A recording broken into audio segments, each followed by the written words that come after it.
Hola amigas y amigos, en este día voy a estar preparando un morir soñando. Y para eso vamos a necesitar una taza de jugo de China, naranja, 6 onzas de esta leche evaporada. Tengo un tercio de azúcar, pero ustedes lo sazonan a su gusto, vainilla, y tengo aquí hielo. El hielo yo lo voy a estar triturando juntamente con el jugo, pero lo pueden echar entero si les gusta.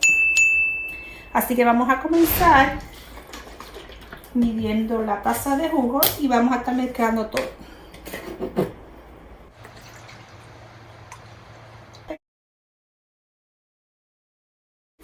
Meneamos la leche y esa misma taza pues la voy a estar utilizando para medir la leche, ya que pues va todo junto.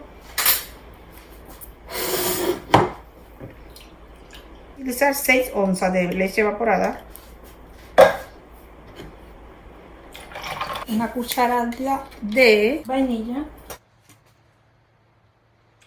Justamente le voy a estar añadiendo el azúcar y tenemos este vaso para servirlo.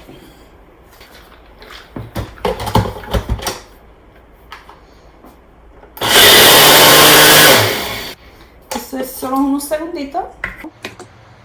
Le podemos añadir más hielo si gusta. Déjenme añadir 2 o 3 granitos de hielo.